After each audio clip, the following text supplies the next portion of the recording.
Mr. Chairman, I tell you, knowing that you, for many years, had picked up more and more support for your bill, legislation to audit the Federal Reserve, I mean, I wish, truthfully, and it has nothing to do with you gentlemen here today, but I'm telling you that the distrust out here by the American people is as deep and severe as I've ever seen. And it does not only Congress itself, not only the administration, but the Federal Reserve is just at this point at a very low ebb as it relates to trust. And I'm not talking about you personally. You're two men of high integrity, I know that. But right now, the Federal Reserve is not held in high esteem by many people in this country. I'll yield back. I thank the gentleman. I have a few short questions, and then we'll finish up. The one thing is, on a follow-up on what Mr. Jones says, is the confidence is very low.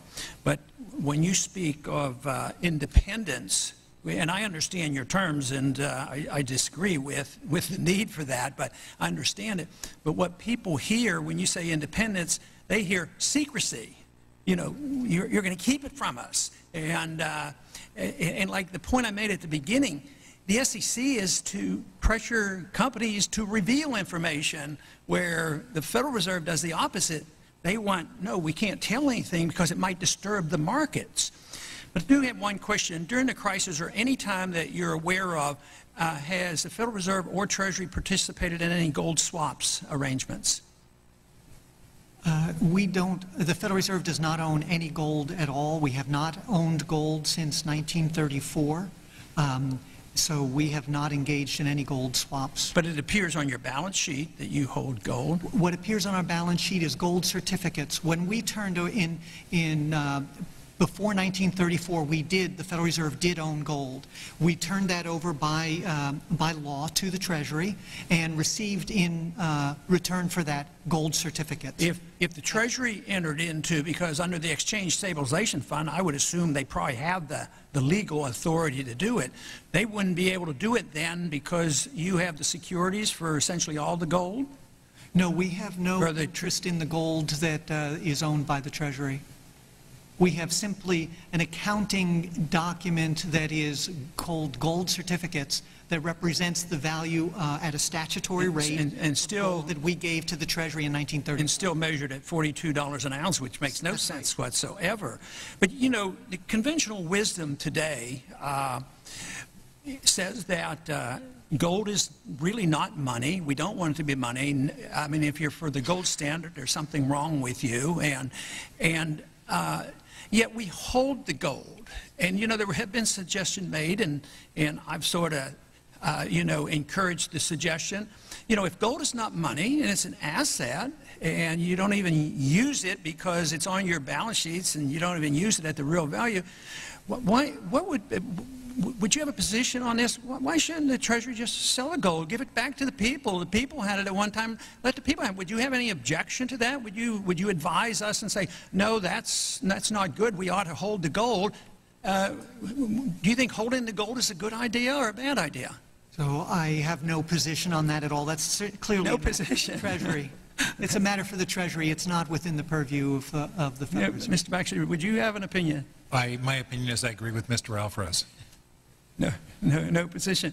Well, it's amazing because I've asked questions of the Federal Reserve, you know, the members of the board for years, and whether it's been Mr. Greenspan, I can't recall exactly whether I've asked Mr. Bernanke, but it's always, well, no, we have to hold on to these assets. But if it's not money and we don't need it, we're not going on a gold standard, I mean, I would think that they shouldn't be holding it.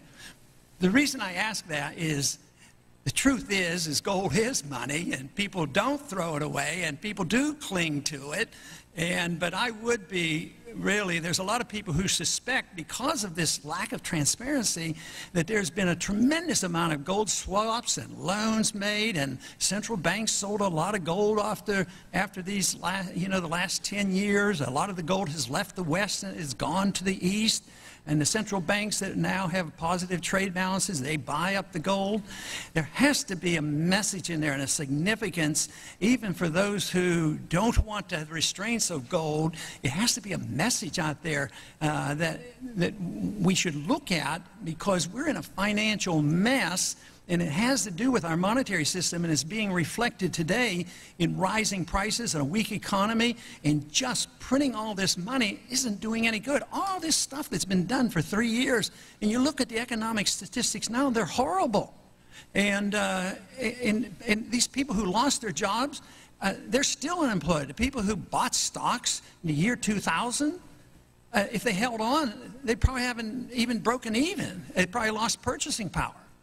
So eventually, I know this is off the subject a little bit, but it is reflected only in that we don't know exactly what goes on. And people, when they don't know, then they get suspicious, and they say, well, it's kept secret from us. Why aren't we allowed to know? And we just march on. And the type of dollars we're talking about, and when we hear about this money going to central banks and banks that Gaddafi was a part owner in, I mean, this stuff is this really stirs up the emotions of a lot of people. But I do appreciate you being here, and I know that there'll be a lot of questions. There will be written questions submitted, and we'd appreciate your cooperation and send us our answers back. And I thank you. Thank you very much. Thank you, Chairman. This hearing is adjourned.